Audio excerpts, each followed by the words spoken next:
사도행전 16장 22절로 34절까지 말씀을 함께 읽겠습니다. 무리가 일제히 일어나 고발하니 상관들이 옷을 찢어 벗기고 매로 치라 하여 많이 친 후에 옥에 가두고 간수에게 명하여 든든히 지키라 하니 그가 이러한 명령을 받아 그들을 깊은 옥에 가두고 그 발을 착고에 든든히 채웠더니 한밤중에 바울과 실라가 기도하고 하나님을 찬송하며 죄수들이 듣더라. 이에 갑자기 큰 지진이 나서 옥터가 움직이고 문이 곧 다 열리며 모든 사람의 매인 것이 다 벗어진지라. 간수가 자다가 깨어 옥문들이 열린 것을 보고 죄수들이 도망한 줄 생각하고 칼을 빼어 자결하려 하거늘 바울이 크게 소리질러 이르되 내 몸을 상하지 말라, 우리가 다 여기 있노라 하니 간수가 등불을 달라고 하며 뛰어들어가 무서워 떨며 바울과 실라 앞에 엎드리고 그들을 데리고 나가 이르되 선생들이여, 내가 어떻게 하여야 구원을 받으리까 하거늘 이르되 주 예수를 믿으라, 그리하면 너와 내 집이 구원을 받으리라 하고 주의 말씀을 그 사람과 그 집에 있는 모든 사람에게 전하더라.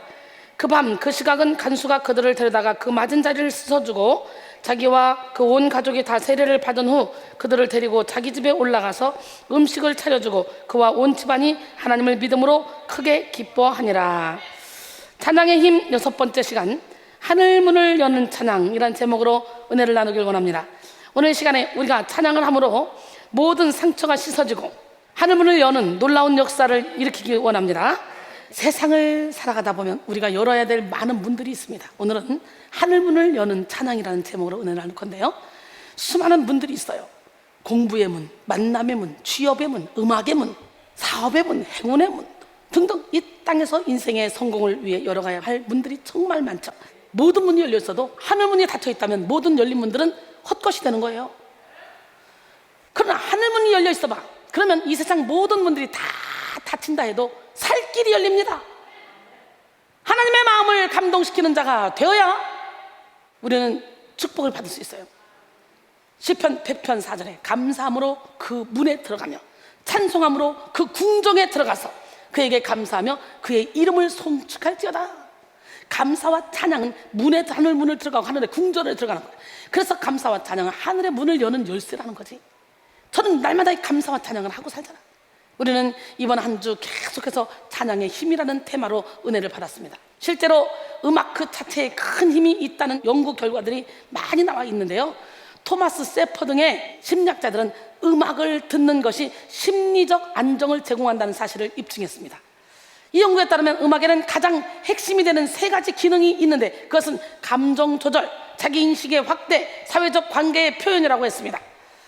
인간은 음악을 통해 자신의 감정을 조절할 수 있고 자기 인식을 확대할 수 있으며 또 올바른 사회관계를 표현합니다. 이별한 사람들은 음악을 통해 슬픔을 위로받기도 하고 또 음악을 통해 꿈과 희망을 붙잡고 미래에 대한 의지를 견고히 세우기도 하죠. 그래서 세상에 트로트가 요즘 아주 또 인기잖아요. 이처럼 음악의 힘은 실로 우리 삶에 상당한 힘을 실어줍니다. 그럼에도 불구하고 이러한 인간적 음악은 제한적일 수밖에 없어. 혼을 때리는 거지. 우리는 영혼을 지닌 존재로서 근본적인 치유와 변화를 위해 영혼을 살리는 찬양의 힘을 덧입어야 돼. 그게 찬송가잖아. 그게 복음성가잖아. 교회 음악가 데이비스는 찬송은 하나님에 관하여 하나님께 아뢰는 노래이고 인간에 관하여 하나님께 아뢰는 노래이며 하나님에 관하여 인간에게 말하는 노래다라고 정의했습니다. 이처럼 찬양 안에는 하나님의 속성을 찬양하며 우리의 연약함과 필요를 아뢰고 그리고 하나님이 행하신 위대한 사역을 증거하는 의미가 포함되어 있습니다.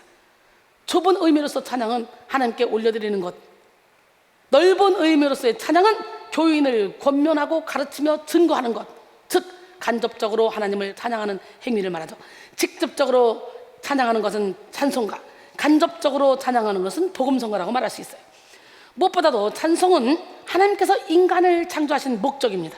그래서 마틴 루터는 인간의 궁극적 목적은 구원을 받는 것이 아니라 하나님을 찬송하는 것이다 라고 그랬어요. 할렐루야. 그러니까 우리는 찬양의 중요성에 대해 더 진지하게 생각해야 되는 거예요. 이사야 43장 21절에 보니까 이 백성은 내가 나를 위하여 지었나니 나를 찬송하게 하려 합니다. 그러니까 인간의 궁극적인 목적은 천국과 구원과 이거 이전에 먼저 하나님을 찬양하도록 지어졌다니까.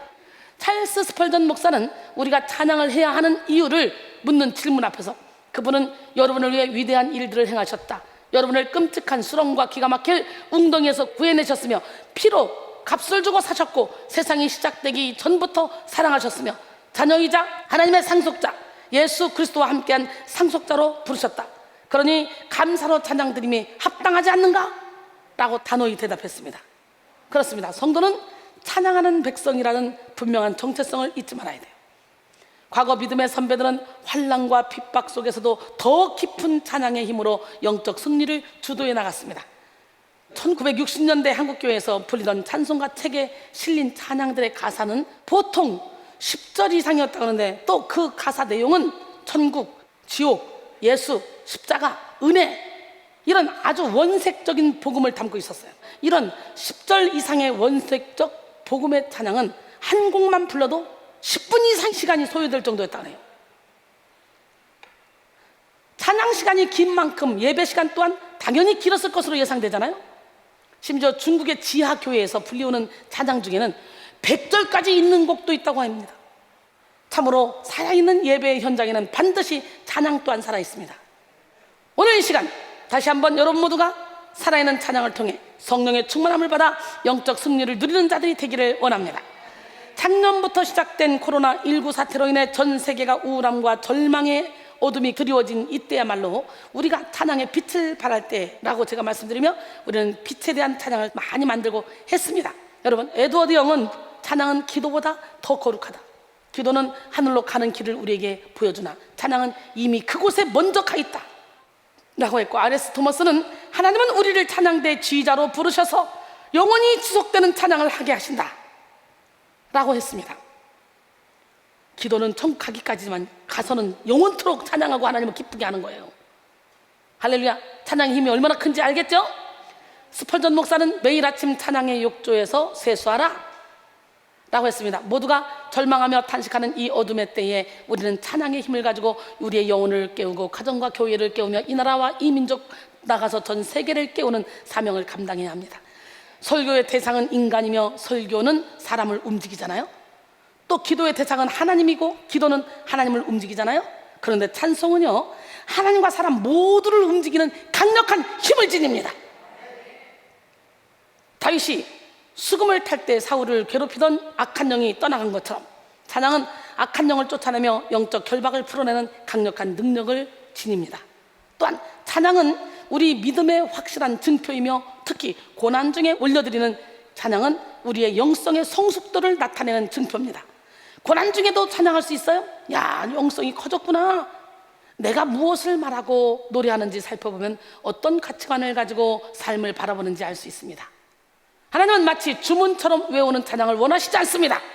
그런 찬양은 메들리로 몇 시간을 불러도 영혼이 살아나지 않아요. 우리 중심을 다해서 가사 하나하나에 나의 고백이 실려질 때 찬양이 삶에 이루어질 수 있습니다. 사랑하는 성도 여러분, 여러분의 입술에는 지금 어떤 노래가, 어떤 찬양이 흘러나오고 있습니까? 저는 참으로 제 영혼이 주를 인해 기쁘고 춤을 추고 있기 때문에 주를 향한 그 더 뜨거운 사랑과 열정과 헌신, 충성, 결단, 이런 찬양 고백이 막 주를 지어 흘러나오고 있어요.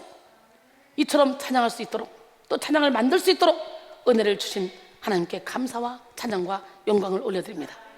찬양 속에 수많은 능력과 치유의 기적이 나타나는 이유는 단 하나, 바로 하나님이 찬송 중에 거하시겠다고 약속하셨기 때문이에요. 시편 22편 3절에 이스라엘의 찬송 중에 계시는 주여, 주는 거룩하시니이다.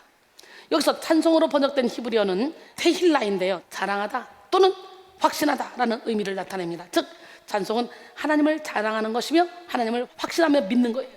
특히 이스라엘의 찬송은 고난 중에서 이루어진 하나님을 향한 신뢰와 자랑입니다. 이스라엘은 아무리 부르짖어도 응답이 없는 절망감에 휩싸였던 상황 속에서 과거 믿음의 조상들이 만났던 하나님의 구원과 은혜를 떠올리며 하나님을 향한 믿음을 고백했습니다. 그들의 이러한 고백과 찬양이 하나님을 느낄 수 있는 통로가 된 거예요. 찬양은 어떤 상황 속에서도 하나님이 함께 하심을 느끼게 합니다. 오늘 이 시간 찬송 중에 임하시는 하나님을 경험하는 여러분 모두가 되기를 바랍니다. 특별히 오늘 여러분은 하늘문이 열리는 찬양의 능력을 온몸으로 체험해야 돼요. 김민식 씨가 지은 책 찬양 마중물에는 이런 문구가 써 있습니다. 찬송문이 열리면 마음문이 열리고, 마음문이 열리면 하늘문이 열리고, 하늘문이 열리면 축복문이 열린다. 우리가 영혼의 문을 활짝 열어 믿음으로 하나님을 찬양하면 하늘의 문은 활짝 열리게 돼 있어요. 하늘문이 열린다는 것은 영적인 세계의 문이 열린다는 것을 의미합니다. 영적인 세계는 육적인 감각으로 알 수 있는 것이 아니에요. 하늘문이 열려서 영의 세계가 열릴 때 육적인 차원의 삶에서 영적인 차원의 삶으로 전환할 수 있는데요, 영적인 삶의 차원으로 전환되면 진짜 육적으로도 내가 느껴지더라니까. 하늘문이 열릴 때 우리는 더 큰 기도의 문, 찬양의 문, 말씀의 문이 열려서 하나님의 비밀을 깨달아 알게 되죠. 반대로 하늘문이 열리지 않은 그리스도인은 죽은 그리스도인이에요. 하늘문이 열리지 않고 영혼이 막혀있는 자들은 육에 속하여 육신의 일을 따를 수밖에 없습니다. 하늘문이 열리지 않는 사람들이 모여있는 교회는 하늘문이 열리지 않는 교회, 사단이 소속되어 있는 교회라고 볼 수밖에 없겠죠. 로마서 8장 5절로 8절, 육신을 따른 자는 육신의 일을, 영을 따른 자는 영의 일을 생각하니 육신의 생각은 사망이요 영의 생각은 생명과 평안이니라. 육신의 생각은 하나님과 원수가 되나니 이는 하나님의 법에 굴복하지 아니할 뿐만 아니라 할 수도 없음이라. 육신에 있는 자들은 하나님을 기쁘시게 할 수 없느니라. 만일 너희 속에 하나님의 영이 거하시면 너희가 육신에 있지 않고 영에 있나니 누구든지 그리스도의 영이 없으면 그리스도의 사람이 아니라. 9절은 그랬어요. 하나님의 일은 하나님의 영으로 하는 것입니다. 하나님의 영으로 인도함을 받기 위해 하늘이 열리는 찬양의 능력을 사모하는 우리 모두가 되길 원합니다. 하나님은 당신이 쓰시고자 하는 자들에게 먼저 하늘이 열리는 축복을 허락하십니다. 당신의 능력을 부어주십니다. 그렇다면 잠시 성경 속에 하늘이 열리는 축복을 받은 대표적인 사건 몇 가지에 대해서 알아보겠습니다. 성경 속에 나오는 하늘이 열리는 사건은 먼저 야곱에게 하늘이 열린 사건이 있죠. 창세기에 보면 야곱에게 하늘이 열리는 사건이 일어났습니다. 야곱은 아버지를 속이고 장자권의 축복을 가로채고 형이 죽인다 하니까 놀래가지고 형의 노여움을 피해 도망가는 길에서 차디찬 돌베개를 베고 자던 밤에 하늘이 열리는 것을 경험했어. 고난의 밤에 하늘이 열리는 걸 경험한 거야. 창세기 28장 10절로 17절, 야곱이 브엘세바에서 떠나 하란으로 향하여 가더니 한 곳에 이르러는 해가 진지라. 거기서 유숙하려고 그곳에 한 돌을 가져다가 베개로 삼고 거기 누워 잤더니 꿈에 본즉 사닥다리가 땅 위에 서 있는데 그 꼭대기가 하늘에 닿았고, 또 본즉 하나님의 사자들이 그 위에서 오르락내리락 하고, 또 본즉 여호와께서 그 위에 서서 이르시되 나는 여호와니 너의 조부 아브라함의 하나님이요 이삭의 하나님이라. 내가 누워있는 땅을 내가 너와 내 자손에게 주리니 내 자손이 땅의 티끌같이 되어 내가 서쪽과 동쪽과 북쪽과 남쪽으로 퍼져나갈지며 땅의 모든 족속이 너와 내 자손으로 말미암아 복을 받으리라. 내가 너와 함께 있어 내가 어디로 가든지 너를 지키며 너를 이끌어 이 땅으로 돌아오게 할지라. 내가 내게 허락한 것을 다 이루기까지 너를 떠나지 아니하리라 하신지라. 야곱이 잠이 깨어 이르되 여호와께서 과연 여기 계시거늘 내가 알지 못하였도다. 이에 두려워하여 이르되 두렵도다. 이곳이요 이것은 다름 아닌 하나님의 집이요 이는 하늘의 문이로다. 할렐루야. 여러분은 어디가 하늘의 문입니까? 고난의 자리가 하늘의 문이 될 수 있어요. 야곱처럼. 이것이 야곱이 첫 번째로 본 하늘이 열리는 환상이었고, 그는 두 번째로 삼촌 라반의 집을 떠나 다시 고향으로 돌아가던 중 야복강 나루터에서 하나님의 사자와 씨름을 하며 그의 인생의 결정적인 대전환점을 맞이하는데요, 그 씨름이야말로 하나님과 대면하여 만난 하늘이 열린 사건이라고 할 수가 있습니다. 하나님께서 그의 인생 가운데 찾아와 그를 만나주심으로 그는 이스라엘이라는 이름을 갖게 됐잖아요. 야곱은 동시에 그의 존재 자체가 새롭게 되는 축복을 받게 됐죠. 이처럼 우리 인생은 하늘이 열리는 축복을 통해 인생의 터닝 포인트를 맞이하게 됩니다. 모세에게 하늘이 열린 사건이 있죠. 40년 광야 생활을 마친 80세의 노인 모세는 떨기나무 아래서 하늘이 열리는 사건을 경험하며 부르심을 받았어요. 출애굽기 3장 1절로 5절, 모세가 그의 장인 미디안 제사장 이드로의 양떼를 치더니 그떼를 광야 서쪽으로 인도하여 하나님의 산 호렙에 이름에 여호와의 사자가 떨기나무 가운데로부터 나오는 불꽃 안에서 그에게 나타나시니라. 그가 보니 떨기나무에 불이 붙었으나 그 떨기나무가 사라지지 아니하는지라. 이에 모세가 이르되 내가 돌이켜 가서 이 큰 광경을 보리라. 떨기나무가 어찌하여 타지 아니하는고 하니 그때 여호와께서 그가 보려고 돌이켜 오는 것을 보신지라. 하나님이 떨기나무 가운데서 그를 불러 이르시되 모세야 모세야 하시니 그가 이르되 내가 여기 있나이다. 하나님이 이르시되 이리로 가까이 오지 말라. 네가 선 곳은 거룩한 땅이니 내 발에서 신을 벗으라. 할렐루야. 붉고 거대한 불길이 타오르는데 떨기나무가 사그러지지 않는 현상은 경이로움 그 자체였습니다. 모세는 이 하늘이 열리는 사건을 계기로 사명의 길로 나아가게 됐고 남은 여생 40년 동안 그의 사명을 능력 있게 감당할 수 있었어요. 여러분, 그 다음에 에스겔에게 하늘이 열린 사건이 있죠. 바벨론 포로로 끌려가 있던 에스겔에게도 그발 강가에서 하늘이 열리는 축복이 있었어. 포로 생활하는 중에. 에스겔 1장 1절로 3절 30째 해 넷째 달 초다스에 내가 그발 강가 사로잡힌 자 중에 있을 때에 하늘이 열리며 하나님의 모습이 내게 보이니 여호야긴 왕이 사로잡힌 지 5년 그 달 초다스라. 갈대아 땅 그발 강가에서 여호와의 말씀이 부시의 아들 제사장 나 에스겔에게 특별히 임하고 여호와의 권능이 내 위에 있으니라 그랬어요.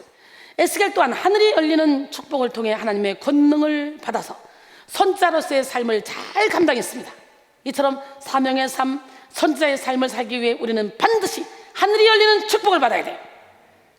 하늘문이 열린다는 것은 단순히 영적 감각만 되살아나는 것이 아니라 하나님이 주신 사명의 문이 열린다는 의미가 됩니다.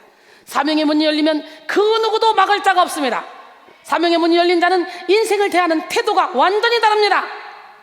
실제로 예수님도 본격적인 공생의 사역 이전에 하늘이 열리는 사건을 경험하셨잖아요. 마가복음 1장 9절로 11절 그때 예수께서 갈릴리 나사렛으로부터 와서 요단강에서 요한에게 세례를 받으시고 곧 물에서 올라오실새 하늘이 갈라짐과 성령이 비둘기같이 자기에게 내려오심을 보시더니 하늘로부터 소리가 나기를 너는 내 사랑하는 아들이라 내가 너를 기뻐하노라 하시니라. 할렐루야. 믿음의 역사 가운데 하늘문이 굳게 닫혔던 때도 있었습니다. 여러 선자들을 통해 하나님께로 돌이키라는 선포를 들었던 이스라엘 백성은 끝내 하나님을 바라보고 회개하지 못했고 말라기 선자 이후로 하늘의 문은 굳게 닫히고 말았죠. 신구약 중간사 400년 닫혔어요. 하나님의 계시가 더 이상 들려오지 않았고 영적으로 더 깊은 방황의 시간을 맞이하게 되었습니다. 우리도 마찬가지예요. 하늘로부터 부어지는 은혜 속에 살지 못하고 하나님과 소통할 수 있는 하늘의 문이 닫혀진다면 곤고하고 메마른 삶을 살아갈 수밖에 없겠죠. 그 다음에 바울에게 하늘이 열린 사건이 있죠. 오늘 본문 속에 나오는 주인공 사도 바울 역시 하늘이 열리는 사건을 통해 그의 인생이 새로워졌습니다. 영원한 파멸을 향해 달려가면서도 자신은 천성을 향해 나아간다고 착각했던 그였지만 다메섹 도상에서 경험한 하늘이 열리는 사건을 통해 그의 착각은 산산이 부서졌어요. 사도행전 9장 3절로 5절 사울이 길을 가다가 다메섹에 가까이 이르더니 후련히 하늘로부터 빛이 그를 둘러 비치는지라. 땅에 엎드러져 들음에 소리가 있어 이르기를 사울아 사울아 내가 어찌하여 나를 박해하느냐 하시거늘 대답하되 주여 누구십니까? 이르시되 나는 네가 박해하는 예수라. 이 사건을 계기로 바울의 인생은 역전되었고 그는 이렇게 고백했습니다. 디모데전서 1장 12절로 13절 나를 능하게 하신 그리스도 예수 우리 주께 내가 감사함은 나를 충성되이 여겨 내게 직분을 맡기심이니 내가 전에는 비방자여 박해자여 폭행자였으나 도리어 긍휼을 입은 것은 내가 믿지 아니할 때 알지 못하고 행하였습니다. 사도 바울은 하늘이 열리는 다메섹 도상의 체험 이후에 본격적인 영적 전쟁 즉 죄와의 싸움의 과정을 통과했습니다. 그는 자신 속의 어둠과 직면하며 자기 자신에게 크게 절망했으며 전적으로 예수만을 의지하는 자로 변화되었습니다.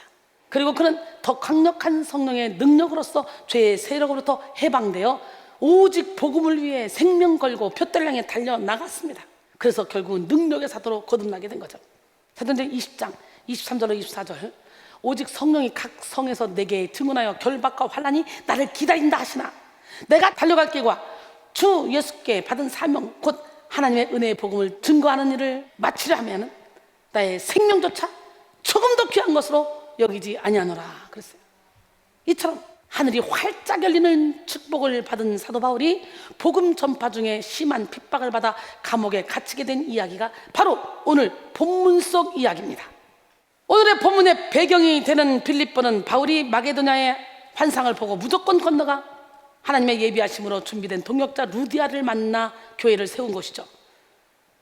사도행전 16장 9절로 10절까지 보니까 밤에 환상이 바울에게 보이니 마게도냐 사람 하나가 서서 그에게 청하여 이르되 마게도냐로 건너와서 우리를 도우라 하거늘 바울이 그 환상을 보았을 때 우리가 곧 마게도냐로 떠나기를 힘쓰니 이는 하나님이 저 사람들에게 복음을 전하라고 우리를 부르신 줄로 인정함이로라 그랬어요.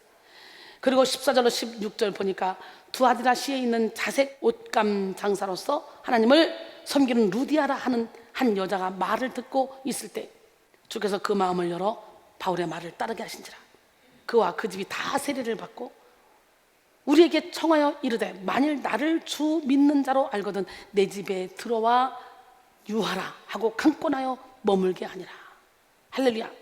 오늘도 바울 일행은 기도처로 가는 도중 점치는 귀신 들린 여종 하나를 만나게 됩니다. 그녀는 귀신의 능력으로 점을 쳐서 그녀의 집주인에게 큰 유익을 주는 자였습니다. 놀랍게도 바울이 하나님의 복음을 전하는 귀한 종임을 정확히 알아보고 그를 쫓아다니며 소리를 질러댔습니다. 이에 바울은 예수의 이름으로 그녀 속에 있는 귀신을 쫓아냈고 그녀를 고쳐줬어요. 사도행전 16장 17절로 18절 말씀이죠. 그가 바울과 우리를 따라와 소리질러 이르되 이 사람들은 지극히 높은 하나님의 종으로서 구원의 길을 너희에게 전하는 자라 하며 이같이 하여 여러 날을 하는지라. 바울이 심히 괴로워하여 돌이켜 그 귀신에게 이르되 예수 그리스도의 이름으로 내가 내게 명하노니 그에게서 나오라 하니 귀신이 즉시 나오니라. 여러분 보세요. 좋은 말 했지 나쁜 말 안 했어요. 점치는 여인이. 그렇잖아요. 사도 바울을 칭찬하는 일을 했어요. 그런데 바울이 괴롭다는 거지. 그래서 내쫓았어. 그러니까 여러분, 내가 잘못 가고 있는데도 누군가가 날 막 칭찬해? 기뻐할 게 아니에요. 또 내가 잘하고 있어도 내가 잘하는 일을 또 자꾸 칭찬해? 기뻐할 게 아니에요. 바울도 지금 잘하고 있는 일을 칭찬하고 있는 거예요. 저 그리스도의 종이라고 정확히 얘기하잖아. 점치는 귀신이. 그래 우리는 어떤 상황 가운데서도 하나님만 바라봐야 돼요. 이 고침받은 여종의 주인들은 귀신이 떠나감으로 점치는 능력을 상실해서 자신들의 수입이 끊어지게 된 거야. 그래서 이들은 바울 일행을 백성을 현혹하여 로마를 해야 하는 이상한 풍속을 전하는 자로 모함해가지고 고소했습니다. 결국 바울과 실라는 이 사건을 계기로 매를 맞고 감옥에 갇히는 신세가 되었죠. 바로 이 내용이 오늘 본문의 내용 시작이에요. 여러분 다 알고 있잖아요. 사도행전 16장 22절 23절 무리가 일제히 일어나 고발하니 상관들이 옷을 찢어 벗기고 매로 치라 하여 많이 친 후에 공동 번역은 일제히 일어나 고발하니 여기에 대해서 군중까지 합세해서 그들을 공격자로 번역했고 또 NASB는 무리가 그들을 대항하여 함께 일어났다라고 번역했는데요. 이 번역이 원어 성경에 가장 가까운 번역입니다. 이로써 당시 무리들이 여종의 주인들과 한 통속이 되어서 바울과 실라를 공격했다는 사실을 알 수가 있는 거예요. 상관들이 바울과 실라에게 내린 이 판결은 먼저 옷을 찢어서 벗기고 매로 치는 것이었잖아요. 옷을 벗겼던 이유는 크고 두꺼운 막대기 매로 맞는 자의 고통을 더하기 위함이지. 맨살이 맞으면 더 아프잖아. 매로 치라에 해당하는 랍디제인의 원형 랍디조는 태장으로 치다라는 의미입니다. 바울은 생애 가운데 3번 태장으로 맞았고 유대식의 형벌인 40의 한 대 감한 매를 5번이나 맞았잖아요. 사실 이 자리에서 그가 로마 시민권자임을 밝혔다면 상황은 반전될 수도 있었어요. 그러나 그는 마치 예수님께서 십자가를 지시기 위해 털 깎는 자 앞에 서 있는 어린 양과 같이 변론하지 않으셨던 모습과 같이 복음을 위해 당하는 고난을 피하지 않았어. 나 로마 시민권자인데 네가 날 때린다고? 안 맞았어요. 그러면 안 했다니까.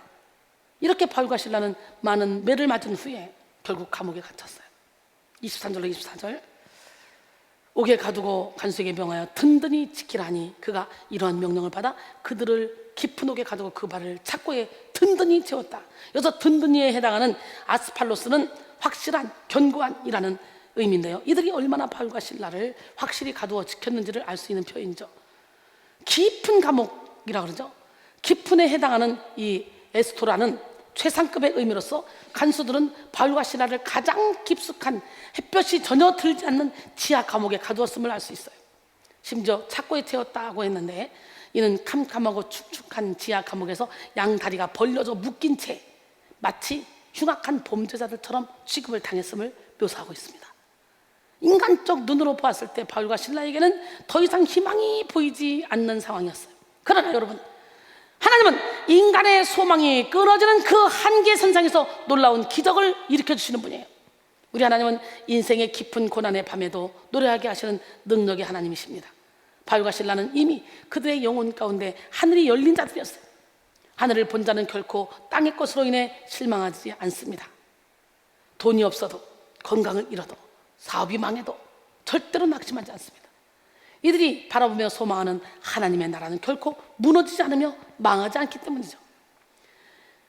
히브리서 12장 28절에 그러므로 우리가 흔들리지 않는 나라를 받았은즉 은혜를 받자 이로 말미암아 경건함과 두려움으로 하나님을 기쁘시게 섬길지니.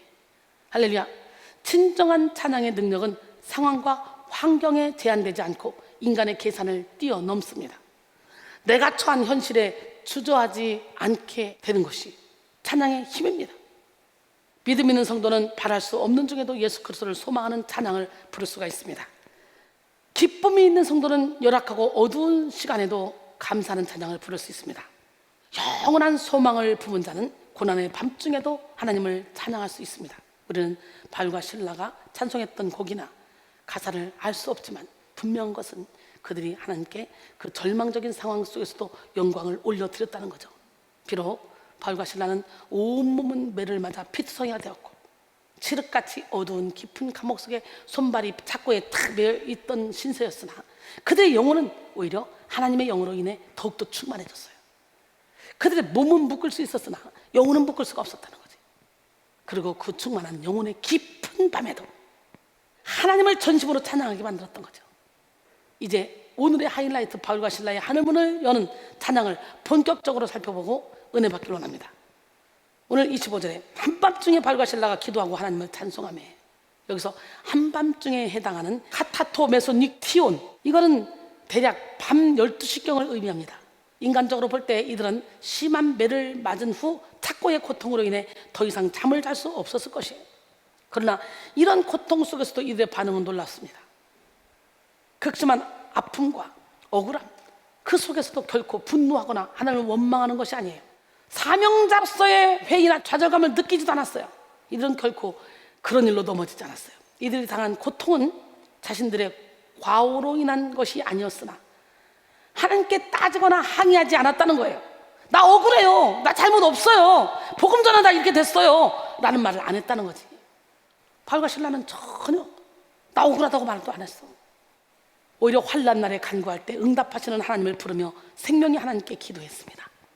시편 42편 8절에 낮에는 여호와께서 그의 인자하심을 베푸시고 밤에는 그의 찬송이 내게 있어 생명의 하나님께 기도하리로다 그랬어요. 사도 바울은 환난 중에도 즐거워했고 주 안에서 항상 기뻐했으며 그리스도의 남은 고난을 자신의 육체에 채우는 것을 주저하지 않았습니다. 이처럼 하늘문을 여는 찬양은 원망과 탄식이 아닌 모든 상황 속에서 하나님이 하나님 되심을 인정하는 경외하는 찬양입니다. 또한 찬송함에 해당하는 휄노는 미완료 과거 동사로서 바울과 실라가 하나님을 전심으로 높이며 찬양하기를 잠깐 하고 마친 것이 아닌 큰 지진이 날 때까지 계속적으로 했음을 나타냅니다. 즉 하늘문을 여는 찬양은 형식적이며 일시적인 찬양이 아닌 지속적인 찬양, 전심으로 부르는 찬양임을 알 수가 있습니다. 모든 찬양이 다 하늘의 문을 여는 능력이 되는 것은 아니에요. 실제로 수없이 많은 찬양이 드려지고 있으나 아무런 열매가 나타나지 않는, 하늘에 상달되지 않는 그런 찬양이 대부분입니다. 우리의 찬양이 하나님께 상달되지 않는 이유는 영혼 없는 찬양, 즉 찬양을 하되 전심으로 하지 않기 때문이에요. 많은 그리스도인은 찬양할 때 분위기상 흐름에 따라 은혜를 받았다고 생각합니다. 하지만 우리의 진심을 다하지 않은 찬양은 감정만 터치하고 영혼의 깊은 곳까지 움직이지 못합니다. 결국 전심으로 드리지 않는 찬양, 형식적인 찬양은 모두 사탄에게 빼앗길 수밖에 없다는 걸 알아야 돼요. 세상 가요가 사람들의 마음을, 감정을 막 자극해서 눈물을 흘리기도 하고 막 기쁘게 해주기도 하지만 영혼을 터치 못하잖아. 그렇기 때문에 우리가 불려지는 찬양이 여기서 끝나면 안 되는 거예요. 세상 가요처럼 영혼을 꿰뚫어야 돼요. 우는 사자같이 삼킬자를 찾는 악한 영은 우리의 기도, 찬양, 섬김, 봉사가 하늘에 상달되지 못하도록 공격합니다. 하나님은 우리의 기도에 응답하시지 않는 이유가 있어요.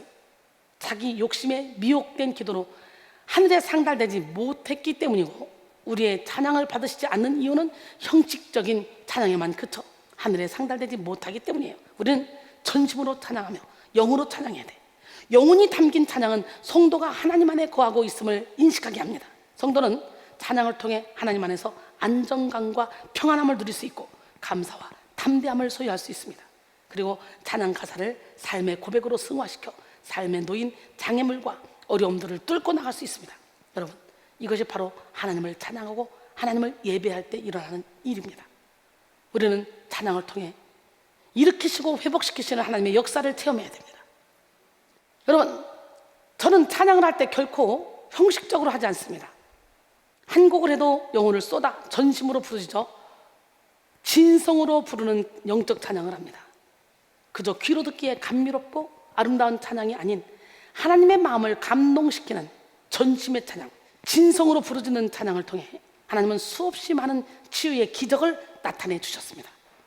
단 한 곡의 찬양을 몇 시간을 불러도 부를 때마다 새롭고 영혼들이 살아나는 그런 역사를 일으키는 찬양을 부르려고 노력을 했어요.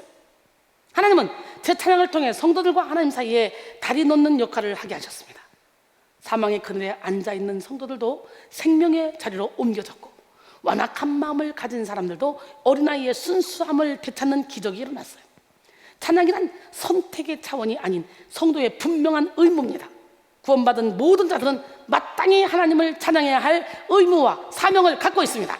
즉 찬양이란 단순히 인간적 즐거움이나 심리적 평안을 누린 그런 노래가 아닌 철저히 하나님의 영광을 위한 것임을 기억해야 합니다. 하나님은 인격의 하나님이십니다. 따라서 우리의 찬양 또한 인격적으로 이루어져야 돼요. 하나님은 무감각, 무표정 이런 찬양을 기뻐하지 않으십니다. 아무리 노래를 잘해도 영혼이 담겨있지 않는 찬양은 하나님과 아무런 상관이 없습니다. 오늘 이 시간 여러분 모두가 하나님이 받으시는 전심의 찬양, 인격적인 찬양을 드려서 하늘문이 활짝 열리는 기적을 체험하시기 바랍니다. 또 바울과 실라의 하늘문을 여는 찬양은 상황과 환경을 초월하는 하늘의 기쁨과 영적 자유를 누리는 찬양이었어요. 비록 육체는 깊은 옥에 갇혀 있었으나 이들의 영혼은 결코 갇히지 않았어요. 이들은 부자유한 육체와 상관없이 위로부터 부어지는 하나님의 권능 안에 초월적 기쁨, 초월적 평안, 초월적 자유를 누릴 특권을 가지고 있었습니다. 그리고 누렸습니다. 누가 우리를 그리스도의 사랑에서 끊으려? 환난이나 공고나 박해나 기근이나 적시나 위험이나 칼이나 사망이나 생명이나 천사들의 권세자들의 현재나 장래나 능력이나 높음이나 기쁨이나 다른 어떤 피조물도 우리를 우리 주 그리스도 예수 안에 있는 하나님의 사랑에서 끊을 수 없느니라 그랬어요. 로마서 8장 35절로 39절 말씀이죠. 하나님은 고난의 밤에 노래하게 하시는 기적의 하나님이십니다. 하나님은 고난 중에 찬양하는 사람들의 입술을 통하여 영광을 받으십니다. 믿음의 사람들은 이처럼 상황과 환경을 초월하는 능력의 노래를 부를 수가 있어요. 도무지 이해할 수 없는 상황에서도 불평과 원망을 쏟아내는 것이 아니라 하나님께 찬양을 올려드리는 것이죠.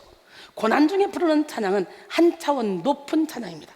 오늘 본문 속 바울과 실라가 그 어둠의 감옥 속에서 전심으로 하나님을 찬양함으로 하나님의 마음을 감동시켜 하늘문이 활짝 열리는 축복을 받게 됐잖아요. 찬양을 통해 하늘문이 열리자 그 자리에 놀라운 하나님의 역사가 나타났어요. 그렇다면 이제 본문을 통해 하늘문을 여는 찬양을 통해 나타난 기적의 열매들을 우리가 알아볼 텐데요. 이 찬양은 죄수들의 갇힌 마음을 여는 기적을 일으켰어. 찬양에는 완고하고 굳은 마음을 녹이는 힘이 있습니다. 도저히 이해할 수 없는 시련으로 인해 마음이 삐뚤어지고 도저히 품을 수 없는 사람으로 인해 닫힌 마음을 여는 유일한 무기는 찬양입니다. 찬양 중에 성도는 하나님의 영에 감동되어 하나님의 섭리를 깨닫게 됩니다. 하나님의 크신 섭리를 깨닫게 되는 순간 이해하지 못할 사람이 없습니다. 사랑하지 못할 환경이 없어요. 이해하지 못할 환경이 없어요. 이해하지 못할 문제도 없어요. 바울과 실라가 전심으로 하나님을 찬양할 때 그 찬양은 하나님의 귓가에 들려짐과 동시에 그 감옥에 갇혀있던 죄수들의 귓가에도 들려졌어. 그래서 하나님을 찬송하며 죄수들이 듣더라. 여기서 듣더라에 해당하는 에페크론토는 신약 성경에서 이 구절에만 유일하게 쓰인 동사입니다. 이 동사의 원형 에파크로 아오마이는 일반적으로 소리를 듣는 것을 나타내는 단어인 아쿠오와 달리 신앙송이나 노래 및 연주 등을 기쁘게 듣다라는 뜻을 지닌 특수한 동사입니다. 즉 죄수들은 한밤중에 들려오는 바울과 실라의 찬미 소리를 마치 흥미를 가지고 기쁘게 듣고 있었던 거예요. 아니 어떻게 시큰 두들겨 맞고 억울하게 누명 써가지고 저렇게 고통 가운데 자꾸 채워져 깊은 옥에 갇혀졌는데 저기서 찬양이 나올까? 정말 신기하다. 본문의 저자는 이 사실을 강조하기 위해 이 특수한 단어를 고의적으로 사용했습니다. 이처럼 하늘문을 여는 찬양은 죄와 상처로 굳어진 죄인들의 마음을 녹이며 돌짝밭, 가시밭, 길가밭 같은 심령을 옥토밭으로 만드는 강력한 능력이 있습니다. 할렐루야! 에스겔 36장 25절로 27절 맑은 물을 너에게 뿌려서 너희로 정결하게 하되 곧 너희 모든 더러운 곳에서와 모든 우상 숭배에서 너희를 정결하게 할 것이며 또 새 영을 너희 속에 두고 새 마음을 너희에게 주되 너희 육신에서 굳은 마음을 제거하고 부드러운 마음을 줄 것이며 또 내 영을 너희 속에 두어 너희로 내 율례를 행하게 하리니 너희가 내 규례를 지켜 행할지라 그랬어요. 두 번째, 하늘문을 여는 찬양은 모든 환경의 결박을 푸는 기적을 일으켰어요. 착고에 같은 바울과 실라의 하늘문을 여는 찬양이 하나님의 마음을 움직이며 죄인들의 귓가에 울려 퍼지자 곧 이어서 큰 지진이 일어남과 동시에 옥문이 열리는 초자연적인 기적이 일어났습니다. 오늘 본문 26절입니다. 이에 갑자기 큰 지진이 나서 옥토가 움직이고 문이 곧 다 열리며 모든 사람의 매인 것이 다 벗어진지라. 여기서 이에라는 접속사 대는 그리고라는 의미를 지니는데요, 이는 바로 앞절 25절에서 바울과 실라의 모습과 본절의 사건의 깊은 인간관계를 보여줍니다. 즉 바울과 실라가 환난 중에도 하나님을 원망하지 않으며 중심으로 기도하고 찬양했을 때 그 결과로서 나타난 초자연적인 기적임을 명시하는 거예요. 큰 지진은 성경에서 하나님의 임재를 상징합니다. 하나님은 바울과 실라의 찬양을 받으시고 하늘문을 활짝 열어 그 깊은 감옥 가운데 임재하셨고 그들을 가둔 감옥문을 여시며 그들을 묶은 모든 결박을 다 풀어주셨습니다. 옥토가 움직이고 문이 다 열리며 모든 사람의 매인 것이 다 벗어진지라 그랬죠. 여기에 해당하는 동사들은 모두 수동태 동사들이에요. 이는 다 신적 수동태로서 하나님의 권능의 손길이 이들을 어떻게 움직여서 구원해 내셨는지를 직접 보여줍니다. 하나님은 전심으로 당신을 향하고 모든 것을 맡기고 전심으로 찬양하는 자들을 결코 실망시키지 않으십니다. 그들을 위해 당신이 직접 나서셔서 구원의 기적을 베풀어 주십니다. 시편 37편 4절 6절 또 여호와를 기뻐하라. 그가 내 마음의 소원을 내게 이루어 주시리로다. 내 길을 여호와께 맡기라. 그를 의지하면 그가 이루시고 내 의를 빛같이 나타내시며 내 공의를 정오의 빛같이 하시리로다 그랬어요. 영국의 여객선 스텔라호가 암초에 부딪혀 난파됐습니다.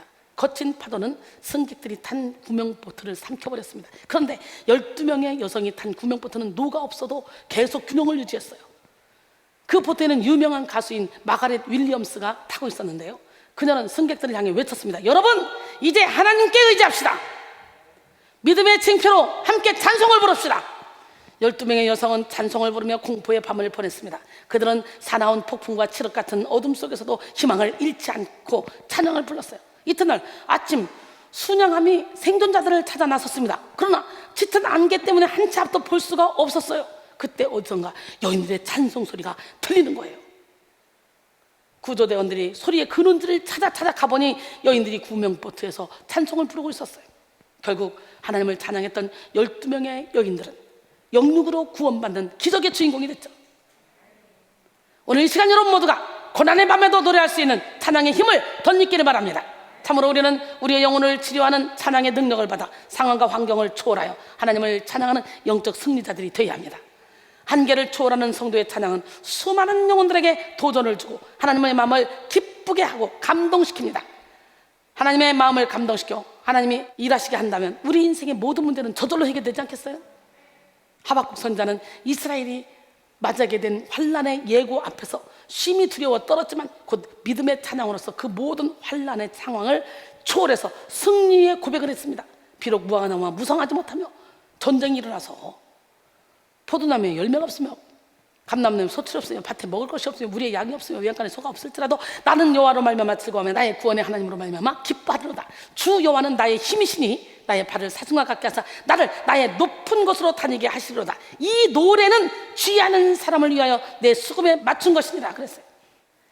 이렇게 전쟁이 와서 아무것도 없어도 나는 여호와로 말미암아 기뻐하고 즐거워할 수 있다는 고백이 하박국 선지자의 고백인데, 이 고백이 바로 여러분의 고백이 되길 원합니다. 미국 공군 군목인 머린 캐러더스는 찬양을 통한 영적 능력이라는 책에서 감사와 찬송은 환경을 변화시키고 모든 시험을 기쁨과 축복으로 바꾼다고 말했습니다. 여러분 모두가 고난 중에도 하나님은 한 번으로 만족하는 전심의 찬양으로 하나님의 마음을 감동시켜 영육 간의 결박이 풀어지는 기적을 체험하는 시간이 되기로 해요. 세 번째로, 하늘문을 여는 찬양은 영혼을 구원하여 살리는 기적을 일으켰죠.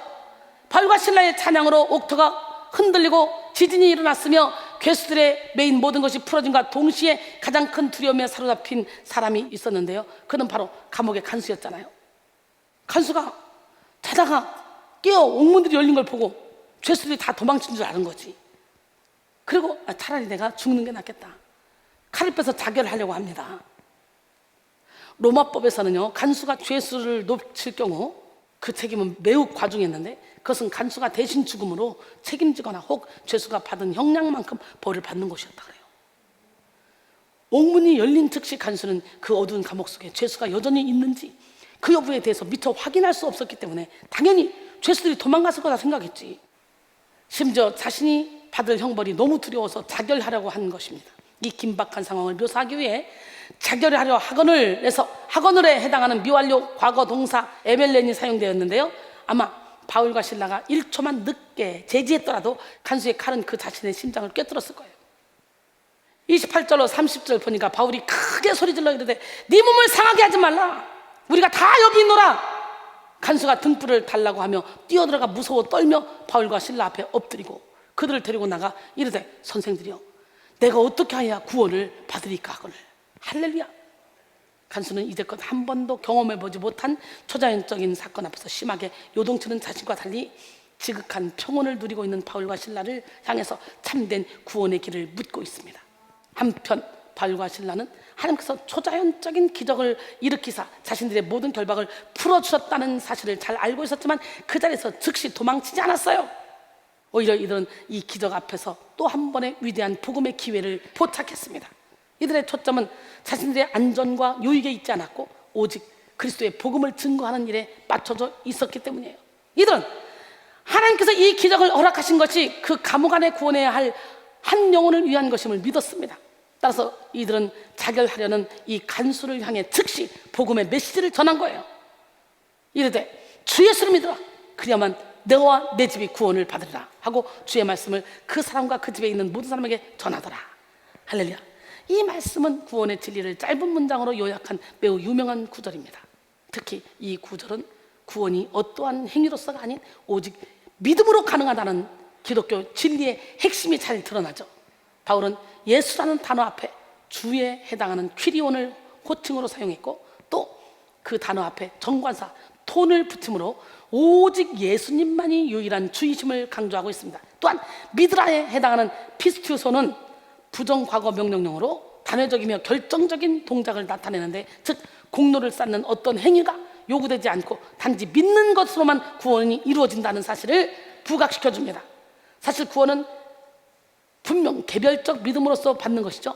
그럼에도 불구하고 바울은 주 예수를 믿을 때 너와 내 집이 구원을 얻는다고 표현한 것은 진심으로 회개하고 구원받은 한 사람의 영향력은 실로 강력하기 때문입니다. 내가 하나 변화되고 내가 구원받고 내가 변화되면 내 가정에서 삶의 열매를 맺으니까 그 힘을 보고 나도 예수 믿을래, 나도 예수 믿을래. 그래서 전 가족이 구원을 받게 된다는 거예요. 바울은 이 말을 마치고 곧바로 간수의 집에 있는 모든 사람에게 복음을 전했습니다. 바울의 강력한 복음 선포 앞에 간수와 그의 온 가족은 믿음으로 예수를 영접했어요. 오늘 보면 33절로 34절, 그 밤 그 시각에 간수가 그들을 데려다가 그 맞은 자리를 씻어주고 자기와 그 온 가족이 다 세례를 받은 후 그들을 데리고 자기 집에 올라가서 음식을 차려주고 그와 온 집안이 하나님을 믿음으로 크게 기뻐하니라. 할렐루야. 이 말씀대로 하늘문이 열린 찬양의 결과로 강력한 복음의 능력이 나타났고 간수와 그 온 집안에 구원받는 그런 기적의 열매가 맺혀졌습니다. 크게 기뻐하니라. 여기에 해당하는 에갈리아 사토는 문자적으로 앉아있지 못하고 날뛰면서 기뻐할 정도로 몹시 기뻐하는 것을 의미합니다. 이는 예수께서 성령으로 기뻐하신 모습을 묘사할 때 사용된 단어인데요, 복음 안에서 누리는 기쁨은 세상이 주는 기쁨과 차원이 다른 기쁨이에요. 세상이 줄 수 없고 세상이 알 수 없는 기쁨, 상황과 환경을 초월하는 기쁨, 죽음조차도 두려워하지 않는 기쁨, 성령의 역사로 말미암은 기쁨입니다. 바로 이 기쁨으로 하늘문을 여는 찬양을 올려드렸던 바울과 신라를 통해 오늘 본문의 간수와 그 온 가족들까지 복음의 큰 기쁨을 누리는 기적이 일어났어요. 사랑하는 성도 여러분, 바로 여러분의 찬양이 여러분의 영혼을 살리며 여러분의 가족을 살리며 여러분의 교회를 살리며 나아가 온 세계를 살리는 능력의 찬양이 되기를 바랍니다. 그리스도인의 최고의 무기는 찬양입니다. 저는요 이렇게 미친 듯이 기도해서 능력 받을 때 뭐로 받는다? 기도 1시간이면 그 중에 40분은 찬양을 했어요. 기도 중에 주여 하고 막 기도하다가 주님 사랑해요, 주여 아시죠, 주님 감사해요, 이러면서 기도를 했어요. 누가 시킨 게 아니에요. 그 성령의 감동대로. 그랬더니 이렇게 어마어마한 찬양의 문이 열리고 어마어마한 영적인 세계가 열려서 이렇게 많은 영혼을 주님께로 인도하는 축복의 통로로 쓰임받고 있잖아요. 찬양의 권세 앞에서 마귀는 힘을 쓸 수 없습니다. 우리는 찬양의 능력으로 악한 대적과 싸워 승리해야 됩니다. 더 나아가 찬양을 통해 하나님을 기쁘시게 하는 삶을 살아야 합니다. 찬양에는 하나님을 향한 감사, 믿음, 사랑, 소망, 기쁨이 담겨 있습니다.